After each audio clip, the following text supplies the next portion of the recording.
नमस्कार दोस्तों। आज हम बात करने वाले हैं किशोरावस्था के बारे में। किशोरावस्था का टॉपिक जो होता है वो रीट में भी होता है, सेकंड ग्रेड में भी होता है और आरपीएससी फर्स्ट ग्रेड या स्कूल व्याख्याता भर्ती में भी होता है। तो ये टॉपिक बहुत ही अच्छा टॉपिक रहता है और यहाँ से हमेशा क्वेश्चन पूछे जाते हैं और क्वेश्चन बहुत ही ज्यादा इंपॉर्टेंट भी होते हैं। किस प्रकार के क्वेश्चन पूछे जाते हैं इस टॉपिक को आज हम पूरा डिस्कस करने वाले हैं। तो वीडियो अच्छा लगे तो लाइक और शेयर कर देना है दोस्तों। चैनल अभी तक सब्सक्राइब नहीं किया है तो सब्सक्राइब कर लीजिए, बेल आइकन प्रेस कर लीजिए ताकि आने वाले वीडियो की नोटिफिकेशन आपको मिल जाए। तो सबसे पहले हम किशोरावस्था से पहले चलते हैं। तो किशोरावस्था के पहले की जो अवस्था रहती है, सामान्य तौर पर किशोरावस्था कौन सी स्टेज होती है? फोर्थ स्टेज होती है। ठीक है, सामान्य पहला होता है गर्भावस्था, यानी कि गर्भधारण से जन्म तक का, गर्भधारण से जन्म तक का होता है। दूसरी होती है शिष्यावस्था, यानी कि 0 से 5 साल के बीच का होता है, 0 से 5 साल या 6 साल बोला जा सकता है। बाल्यावस्था 6 से 12 वर्ष की होती है और किशोरावस्था होती है 13 से 18 वर्ष के बीच की। उसके बाद पांचवी अवस्था होती है प्रौढ़ावस्था, यानी कि 19 साल के बाद प्रौढ़ावस्था में चला जाता है। तो आज हम डिस्कस करने वाले हैं किशोरावस्था के बारे में। तो आइए सीधा सा किशोरावस्था पर चलते हैं। किशोरावस्था सामान्य ये एज कितनी होती है? 12 से 18 वर्ष एज होती है किशोरावस्था। एडोलसेंस, यानी कि एडोलसेंस जो शब्द है वो लेटिन भाषा के एक शब्द है एडोरस्केर, ठीक है, इससे बना है, जिसका अर्थ होता है परिपक्वता की ओर बढ़ना, परिपक्वता की ओर बढ़ना, यानी कि टू प्रोसीड टुवर्ड मैच्योरिटी। ठीक है, मतलब आप परिपक्वता की ओर बढ़ रहे हैं। इस बात का किशोरावस्था में क्या क्या हो सकता है और किस प्रकार से हम पहचाने कि ये अवस्था किशोरावस्था की ओर आ चुका है। ठीक है, तो ये एज सामान्य एज होती है 12 से 18 वर्ष। अब इसमें देखिए आगे चलते हैं। स्टेनेहोल ने एक पुस्तक लिखी है एडोसेंस पुस्तक लिखी है एडोलेंसेस। ये पुस्तक लिखी है 1904 में ये प्रकाशित हुई है और इस पुस्तक का नाम क्या है? एडोसेंस। यानी ये किसकी पुस्तक है? स्टेनेहोल की है। ठीक है, स्टेनेहोल का बहुत ही बड़ा योगदान है किशोरावस्था के बारे में अध्ययन करने के लिए। ठीक है, और किशोरावस्था के ज्यादातर क्वेश्चन स्टेनेहोल से ही पूछे जाते हैं। ठीक है, आइए आगे चलते हैं। इस पुस्तक में लिखा है, इस पुस्तक में क्या लिखा है? इस पुस्तक में उन्होंने लिखा है कि किशोरावस्था में जो भी परिवर्तन दिखाई देते हैं वो अचानक और उनका पूर्व अवस्था से कोई संबंध नहीं होता है। यानी कि किशोरावस्था में जो अचानक परिवर्तन होता है उसका पूर्व किसी भी अवस्था से कोई संबंध नहीं होता है। ऐसा किसने बोला है? स्टेनेहोल ने अपनी पुस्तक एडोलेंसेंस में बोला है। ठीक है, तो अब ये पुस्तक है और स्टेनेहोल ने इस पुस्तक का जिक्र किया है। ठीक है, और इस पुस्तक में अपने सिद्धांत को प्रतिपादित किया है। ठीक है, इसलिए क्वेश्चन हमेशा स्टेनेहोल का क्वेश्चन बन जाता है और स्टेनेहोल को किशोरावस्था का जनक कहा जाता है। ठीक है, अपने आकस्मिक विकास के सिद्धांत में इन्होंने एक सिद्धांत दिया है किशोरावस्था के संबंध में, आकस्मिक विकास का सिद्धांत, और इस सिद्धांत में उन्होंने इस किशोरावस्था के बारे में अध्ययन के बारे में विस्तार से बताया है। तो स्टेनेहोल ने अपने आकस्मिक विकास के सिद्धांत के पक्ष में एक पुनरावृत्ति का सिद्धांत प्रस्तुत किया है, अतः इसका सिद्धांत सर्वश्रेष्ठ माना गया है। यानी कि किशोरावस्था के संबंध में जिसने भी सिद्धांत दिए हैं उनमें सर्वश्रेष्ठ सिद्धांत किसका है? स्टेनेहोल का है। इसी कारण से स्टेनेहोल को किशोरावस्था का जनक माना जाता है। इसी कारण से क्या है? किशोरावस्था का जनक किसे माना जाता है? स्टेनेहोल को माना जाता है। बाल्यावस्था और युवावस्था, यानी कि बाल्यावस्था और युवावस्था के मध्य का जो अवस्था होती है वो किशोरावस्था कहलाती है। इस काल में बालक परिपक्वता की ओर प्रवेश करता है। इस काल में क्या होता है? बालक परिपक्वता की ओर प्रवेश करता है। अतः किशोरावस्था वह अवस्था है जिसमें बालक परिपक्वता की ओर अग्रसर होता है, जिसकी समाप्ति से पूर्व वह परिपक्व व्यक्ति बन जाता है। ठीक है, तो बाल्य अवस्था के बाद जो आती है वो किशोरावस्था होती है, उसके बाद प्रौढ़ावस्था आती है, यानी कि बाल्यावस्था जो किशोरावस्था है वह बाल्य अवस्था के बाद की अवस्था है और इसमें व्यक्ति परिपक्व बन जाता है। ठीक है, इसमें चलते हैं आगे। देखिए पूर्व किशोरावस्था, यानी कि तरुणावस्था बोल सकते हैं, पूर्व किशोरावस्था बोल सकते हैं। पूर्व किशोरावस्था में बालक पूर्ण किशोर नहीं बनता है। ठीक है, ये पूर्व किशोरावस्था होती है। इसमें बालक पूर्ण किशोर नहीं बनता है। इस अवस्था में माता पिता और अध्यापक बालक को छोटी छोटी बातों पर डांटते रहते हैं। ठीक है, डांटते रहते हैं, जिसकी वजह से बालक सदैव उलझन की स्थिति में रहता है। ठीक है, बालक सदैव उलझन की स्थिति में रहता है। अब ये कौन सी स्थिति है? वय संधि या teenage, age of beauty. Age of beauty ये 11 वर्ष से 14 वर्ष की अवधि होती है। इसमें क्या होता है? इस अवधि में लड़कियां 11 से 14 वर्ष तथा लड़कों 12 से 14 वर्ष की होती हैं। इसे द्रुत व तीव्र विकास का काल भी कहते हैं, समस्या का काल भी कहते हैं, तूफान व उलझन की अवस्था भी कहते हैं। ठीक है ना, क्वेश्चन परीक्षा में पूछा जाता है। क्वेश्चन किस तरह से आता है कि किस अवस्था को तूफान व उलझन की अवस्था कहते हैं, किस अवस्था को समस्या की आयु कहते हैं, किस अवस्था को द्रुत व तीव्र विकास की अवस्था कहते हैं। तो ये है टीन एज। टीन एज यानी कि एज ऑफ ब्यूटी, यानी कि किशोर अवस्था के आने का एक तरह से ये क्या है? निर्देश है। इसकी एज होती है 11 से 14 वर्ष, सामान्य 11 से 14 होती है। इसको पूर्व किशोरा अवस्था कह सकते हैं अपन, पूर्व किशोरा अवस्था कह सकते हैं। जैसा कि बेसिक क्वेश्चन में भी यही आता है, इसका भी जो ऑप्शन होता है पूर्व किशोरा अवस्था ही आंसर होता है। ठीक है, तो ये है वही संधि का काल, यानी कि टीन एज या age of beauty. Age of beauty 11 से 14 साल होता है। लड़कियों में 11 से 13 वर्ष होता है, लड़कों में 12 से 14 वर्ष होता है। इसे द्रुत तीव्र विकास काल, समस्या की आयु, तूफान की उलझन की आयु कहते हैं। इसे टीन एज यानी कि 13 से 14-15 साल के मध्य की एज होती है, इसलिए टीन एज कहते हैं इसको, इसलिए टीन एज कहते हैं। ठीक है, आगे चलते हैं। आगे इसमें लड़कों की अपेक्षा लड़कियों का विकास तीव्र होता है। इस अवस्था में क्या होता है? लड़कों की अपेक्षा लड़कियों का विकास तीव्र होता है। ठीक है, 11 से 13 वर्ष की लड़कियों की लंबाई, आवाज कोमल सुरीली और बगल और गुप्तांगों में बाल, मासिक धर्म का आना शुरू हो जाता है। ठीक है, तो ये एज है टीन एज। शारीरिक और मानसिक विकास बाल्यावस्था की अपेक्षा तीव्र होता है। ठीक है, तो इसमें शारीरिक और मानसिक विकास भी क्या होता है? बाल्यावस्था की हमेशा जो बाल्य अवस्था होती है उसकी अपेक्षा इस एज में अपेक्षाकृत तीव्र गति से होता है। ठीक है, तो ये है टीन एज। ठीक है, 11 से 14 वर्ष की, 11 से 13 वर्ष की लड़कियों में जो लंबाई होती है वो भी लंबाई होगी, आवाज कोमल होगी। ठीक है, और बगल व गुप्तांग, बाल और मासिक धर्म का आना, ये इस अवस्था की विशेषता है। शारीरिक मासिक विकास इस अवस्था में तीव्र होता है। ठीक है, ये याद रखना है आपको, परीक्षा की दृष्टि से बहुत ही इंपॉर्टेंट है। आगे चलते हैं। 12 से 14 वर्ष के लड़कों का विकास तीव्र गति से होता है। ठीक है, बालक का बिगड़ना और सुधरना इसी निर्भर होता है। ठीक है, इस काल को ही कहते हैं टीनेज, और इसी में ही बालक का बिगड़ना और सुधरना इसी काल पर निर्भर होता है कि फ्यूचर में वह बिगड़ेगा या सुधरेगा, इस एज पर ही डिपेंड करता है। अगर इस एज में बच्चे को सुधार लिया गया है तो वो क्या है? सुधर जाएगा, और इस एज को अगर वो नहीं संभाल पाए हैं, ठीक है, अभिभावक, तो यूं मान के चलिए वो हमेशा बिगड़ने की अवस्था में आ जाता है। ठीक है, तो ये बिगड़ना और सुधरना इसी काल पर निर्भर करता है। ठीक है, आगे चलते हैं। Adolescence of the period of great street स्टेन स्टॉर्म स्टेनेहोल। ठीक है, ये वाक्य किसने बोला है? एस्टोलेंस स्टेनेहोल ने बोला है। ठीक है, आगे भी आ जाएगा ये।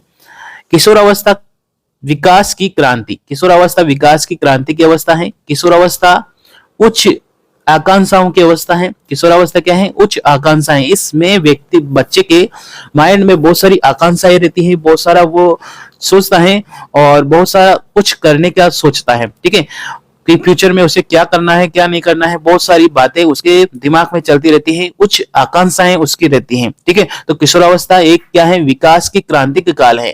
ठीक है, किशोरावस्था क्या है? उच्च आकांक्षाओं की अवस्था है। ठीक है, किशोरावस्था पर सबसे पहले शोध करने वाला जो व्यक्ति था स्टेनेहोल था, इसलिए उन्हें स्टेनेहोल को ही किशोरावस्था का जनक कहते हैं। इसे मानव जीवन में अद्वितीय अवस्था भी कहा जाता है। इसे मानव जीवन की अद्वितीय अवस्था भी कहा जाता है। ठीक है, प्रारंभिक उत्तरावस्था। ठीक है, तो ये सभी अभी जो अपने 8 पॉइंट देखे, ये पूर्व किशोरावस्था थी। ठीक है, पूर्व किशोरावस्था थी जो 11 से 14 वर्ष की आयु थी। ठीक है, अब देखते हैं 16 से 18 वर्ष की आयु, जिसमें देखते हैं अब ये प्रारंभिक या उत्तर किशोरावस्था कह सकते हैं, उत्तर किशोरावस्था कह सकते हैं, जिसके बारे में विशेष बातें आपको ध्यान रखनी है।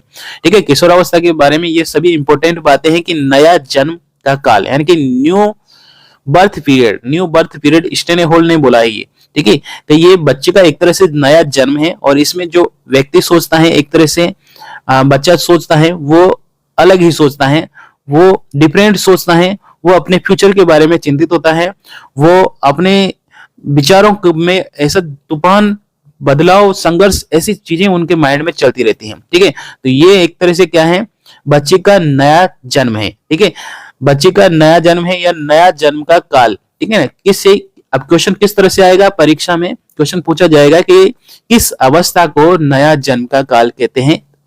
ठीक है, तो ये है किशोरावस्था। किशोरावस्था स्टेने होल ने ऐसा बोला है। ठीक है, स्टेने होल ने बोला है ये परिपक्वता का काल। ठीक है, परिपक्वता का काल मतलब सर्वाधिक शारीरिक परिवर्तन इसी में ही आते हैं, इसलिए इसे परिपक्वता का काल या परिवर्तन का काल कहा जाता है। ठीक है, थर्ड है दबाव, तूफान और संघर्ष या तनाव का काल। ठीक है, किशोरावस्था को दबाव, तूफान और संघर्ष या तनाव का काल भी कहते हैं। ठीक है, और ये भी कहने वाला कौन है, स्टेने होल। स्टेने होल। ठीक है, अभी इसको इस तरह से याद रखने हैं, स्टेने होल, होल में इतना तनाव है, इतना दबाव है कि आवाजें इतनी गूंजती रहती हैं। ठीक है, तनाव है।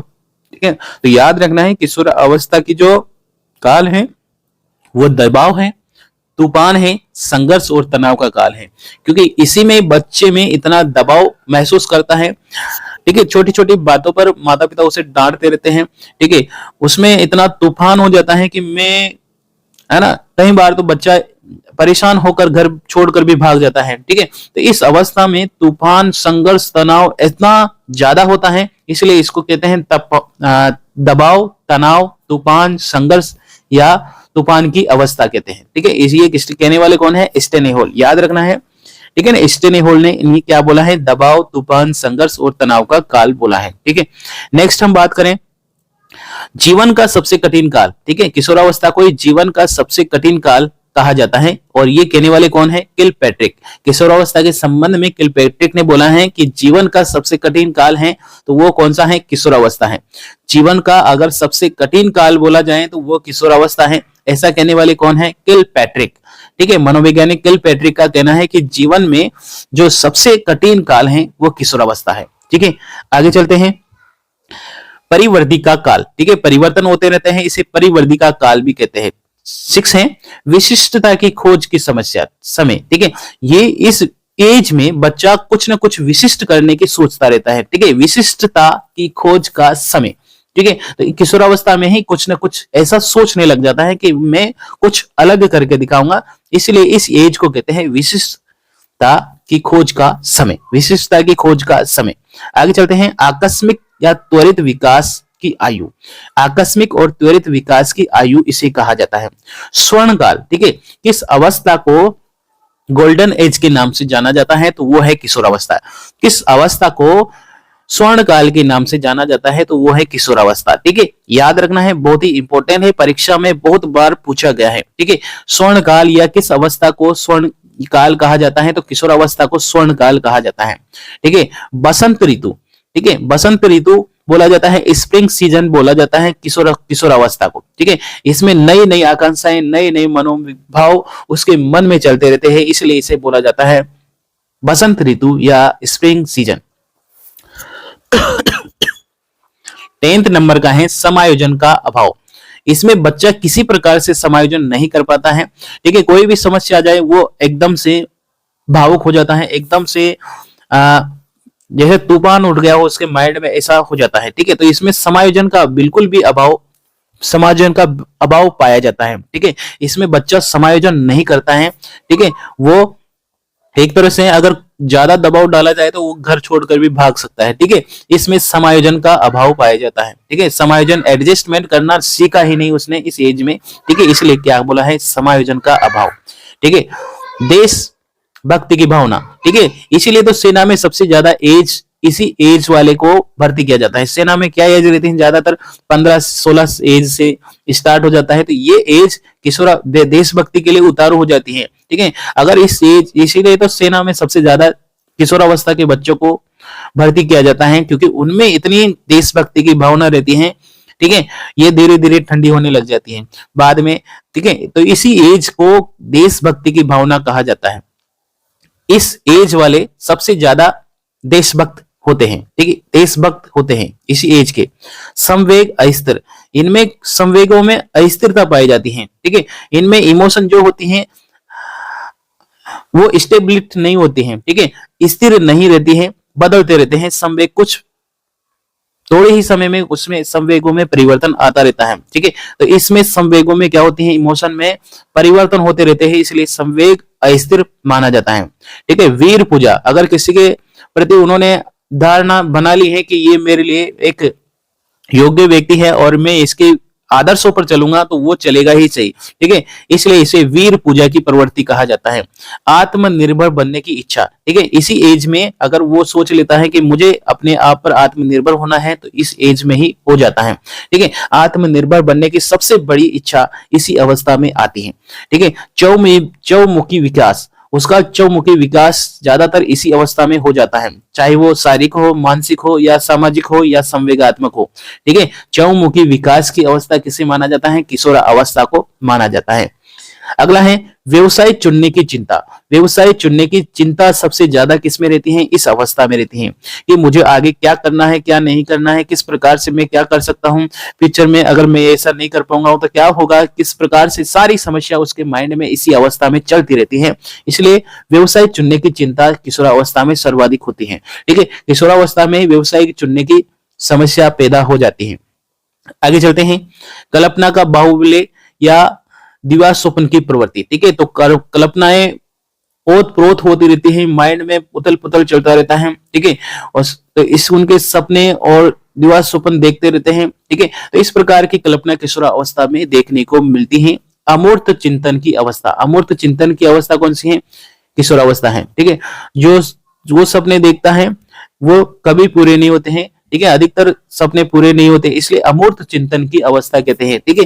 यानी कि 90% चांस रहता है कि उसके सपने पूरे नहीं होंगे, क्योंकि वो इसी अवस्था में ऐसे ऐसे सपने देख लेते हैं जो असंभव प्रतीत होते हैं, ठीक है। इसलिए इसको कहते हैं अमूर्त चिंतन की अवस्था, अमूर्त चिंतन की अवस्था, इसलिए इसे अटपटी और उलझन की अवस्था कहते हैं। ये अवस्था ऐसी अटपटी है, ऐसी उलझन की अवस्था है जिसमें बच्चा खुद समझ नहीं पाता है खुद को, ठीक है, इसलिए अटपटी अवस्था कहते हैं, अटपटी अवस्था। एज ऑफ ब्यूटी इसे कहा जाता है, क्योंकि बच्चा इस अवस्था में अपने आप को संवारता है, ठीक है। बालिका है दर्पण के सामने घंटों बैठकर संवार करती है, ठीक है, तो अपने बालों को बनाती रहती है, ठीक है, अपने चेहरे पर ज्यादातर टाइम बिताती है, ठीक है। तो इसलिए एज ऑफ ब्यूटी इस अवस्था को कहा जाता है।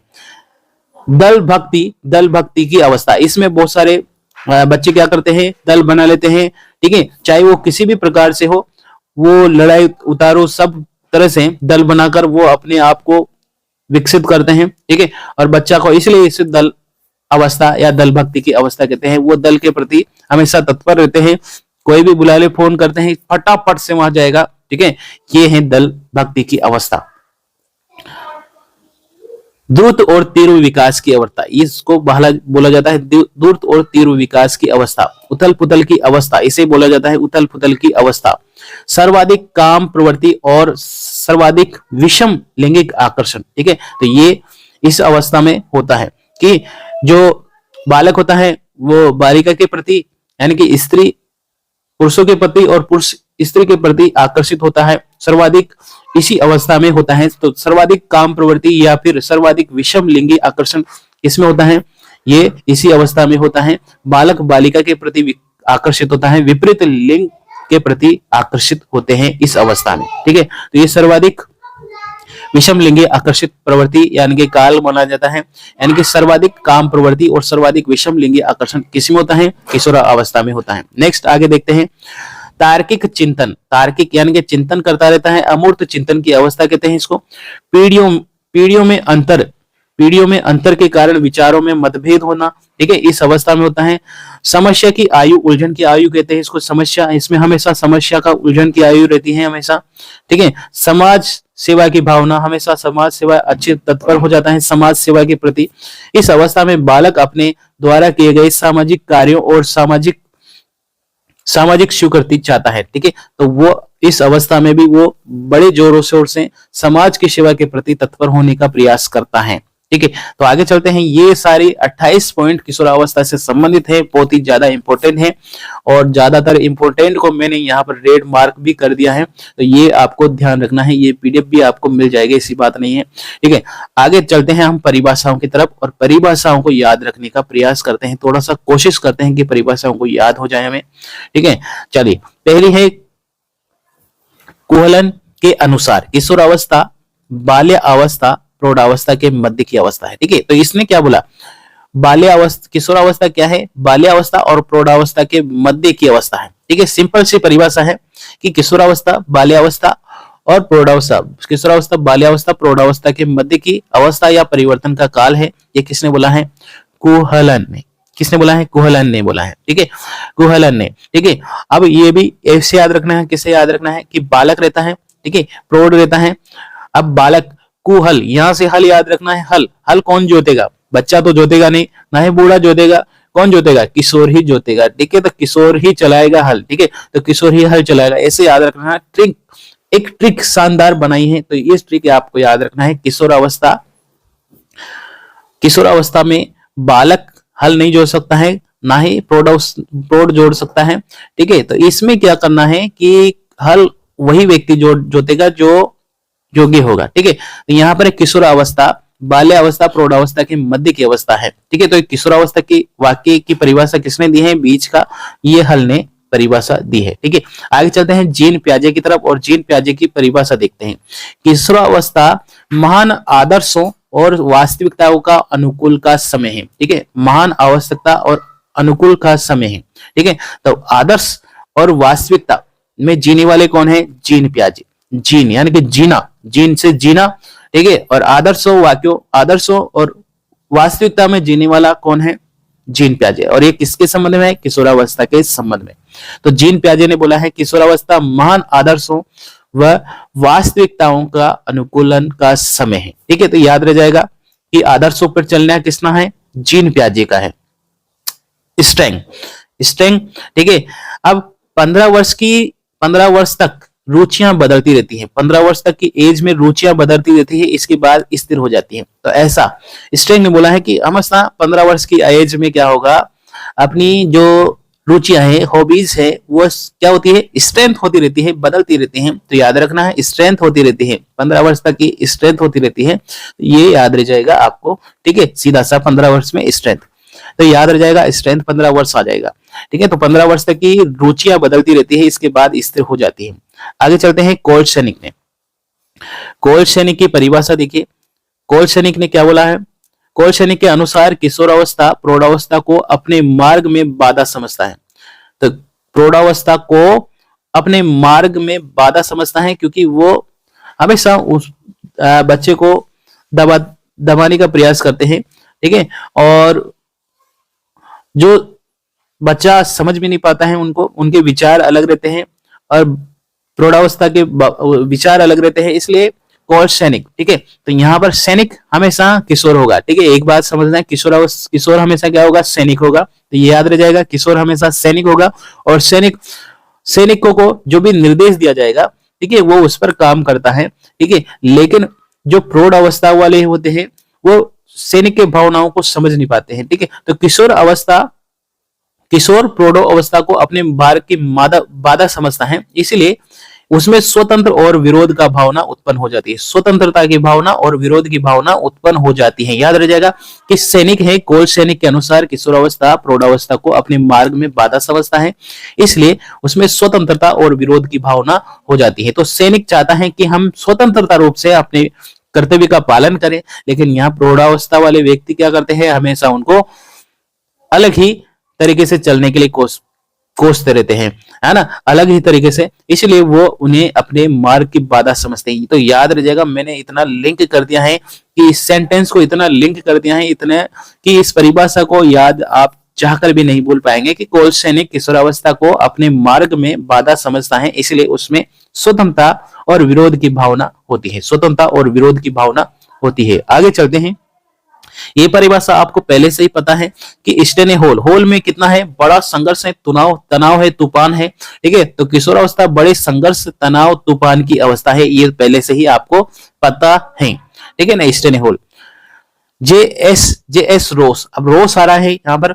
किशोरावस्था समाज सेवा के आदर्शों का निर्माण एवं पोषण करते हैं। किशोरावस्था क्या है, समाज सेवा, ठीक है, और आदर्श का निर्माण एवं पोषण करता है। तो यहाँ पर जब भी रोष आएगा तो वो समाज सेवा करेगा भाई, समाज सेवा करेगा। ठीक है, और उसमें अपने आदर्शों का निर्माण और पोषण करता रहेगा। ठीक है, तो जब भी रोष आएगा क्या करना है, समाज सेवा करनी है। ठीक है, तो याद रह जाएगा आपको ये। अगला चलते हैं वैलेंटाइन। वैलेंटाइन की परिभाषा बहुत शानदार है। किशोरावस्था अपराध प्रवृत्ति और विकास का नाजुक समय है। किशोरावस्था अपराध प्रवृत्ति और विकास का नाजुक समय है। तो किशोरावस्था क्या है, अपराध प्रवृत्ति और विकास का नाजुक समय है। ठीक है, तो ये है, तो ये याद रह जाएगा, इसको तो भूलने की जरूरत ही नहीं है, आपको हमेशा याद रहता है। ठीक है, वैलेंटाइन यानी कि 14 तारीख। ठीक है, 14 तारीख, और ये कहां जाएंगे, घूमने। ठीक है, तो अपराध प्रवृत्ति का नाजुक समय किसने बोला है, वैलेंटाइन है। तो वैलेंटाइन की परिभाषा क्या है, किशोरावस्था अपराध प्रवृत्ति और विकास का नाजुक समय है। तो ये आपको हमेशा याद रहेगा, इसको तो हम समझाऊंगा तो भी नहीं समझ पाओगे, आपको हमेशा याद रहेगा। ठीक है, अगला है किलपैट्रिक के अनुसार। किलपैट्रिक के अनुसार किशोरावस्था सबसे जीवन का सबसे कठिन काल है। ठीक है, किलपैट्रिक, अगर आपको किल ठोकना है, ठीक है, किल ठोकना है दीवार पर, और दीवार को अगर आपने उल्टी किल ठोकी है, जैसे कि आपने मूवी में देखा है कि उल्टी किल ठोकी है।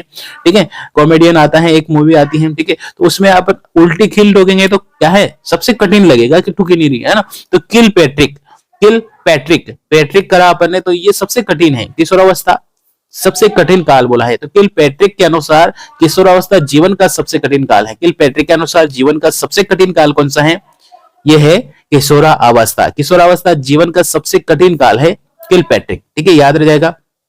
अगली परिभाषा है क्रो एंड क्रो की। किशोरावस्था ही वर्तमान शक्ति एवं भावी आशाओं को प्रस्तुत करता है। तो किशोरावस्था ही वर्तमान शक्ति, ठीक है, और भावी आशाओं को प्रस्तुत करता है। तो ऐसे याद रख लीजिए, एक कौवा है, ये कौवा एक डाली पे बैठा है, अपने घर के सामने बैठा है। ठीक है, अब ये कहता है कि मेहमान आने वाले हैं। अपन ये से समझते हैं ना, कौवा जब भी अपने घर में बैठा है या कहीं बाहर दिखता है अपन को, तो ऐसा लगता है कि मेहमान आने वाले हैं। तो भावी यानी कि भविष्य में अपने घर में क्या आएंगे, मेहमान आएंगे। ठीक है, तो ऐसे याद रखना है। क्रो एंड क्रो की परिभाषा है किशोरावस्था वर्तमान शक्ति एवं भावी आशा मतलब मेहमान, भावी भविष्य में मेहमान। ठीक है, तो किशोरावस्था क्या है, वर्तमान शक्ति एवं भावी आशाओं को प्रस्तुत करता है। ये परिभाषा आपको याद रह जाएगी। ठीक है, अब बात करते हैं जर्सीड के अनुसार। जर्सीड ने बोला है किशोरावस्था वह समय है जिसमें विचारशील व्यक्ति बाल्यावस्था से परिपक्वता की ओर बढ़ता है। तो ये बालक है, और ये जब भी आगे बढ़ेगा, अपनी एज आएगी किशोरावस्था, तो ये क्या है, बाल्यावस्था से परिपक्वता की ओर बढ़ रहा है। ठीक है, तो जब भी बाल्यावस्था, अब कोई भी व्यक्ति उन्नति करता है, ठीक है, बच्चा जब भी कोई ना कोई मेडल जीतना चाहता है, शील्ड कभी मिलेगी जब वो प्रगतिशील करेगा, यानी कि अपने आप को साबित करेगा। ठीक है, अपने आप को साबित करेगा, यानी कि अपने आप में अच्छे विचार लाएगा और नंबर अच्छे लाएगा परीक्षा में। ठीक है, तो उसको एक क्या मिलेगी, शील्ड मिलेगी। और ये शील्ड क्या है, किशोरावस्था। शील्ड क्या है, किशोरावस्था। तो जर्सीड ने बोला है कि किशोरावस्था वो समय है जिसमें विचारशील व्यक्ति बाल्यावस्था से परिपक्वता की ओर संक्रमण होता है। ठीक है, तो ये बढ़ता है, मतलब कहने का मतलब बाल्यावस्था से परिपक्वता की ओर आएगा। किसने बोला, जर्सीड ने, याद रह जाएगा। अगला है कॉल एंड ब्रूस के अनुसार किशोरावस्था के आगमन का मुख्य चिन्ह संवेगात्मक विकास में तीव्र परिवर्तन है। ठीक है, तो संवेगात्मक वर्ड किसने बोला है, कॉल एंड ब्रूस। ठीक है, तो संवेगात्मक याद रखना है, कॉल एंड ब्रूस।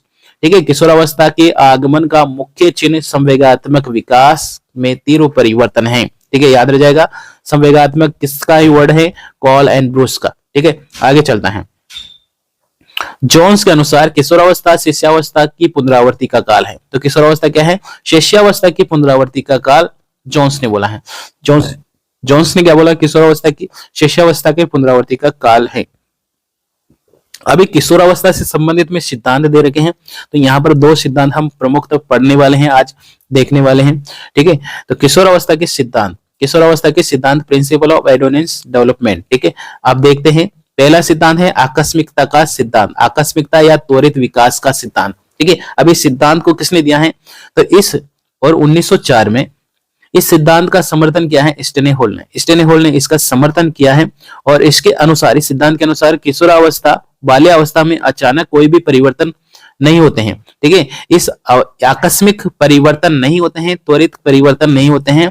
ये स्टेनेहोल ने इसका समर्थन किया है, इस सिद्धांत का समर्थन किया है। 1904 में ये सिद्धांत आया है। ठीक है, और इस सिद्धांत के अनुसार शिशुअवस्था और बाल्यावस्था में अचानक कोई परिवर्तन नहीं होते हैं, जबकि किशोरावस्था में जो परिवर्तन होते हैं वो अकस्मात होते हैं, अचानक आते हैं। ठीक है, तो अचानक परिवर्तन किशोरावस्था में आते हैं, बाल्यावस्था और शिशुअवस्था में नहीं आते हैं। ठीक है, बाल्यावस्था और शिशुअवस्था में नहीं आते हैं। अचानक परिवर्तन कहाँ आता है, किशोरावस्था में होता है। ठीक है, तो आकस्मिक परिवर्तन का सिद्धांत स्टेनेहोल का है।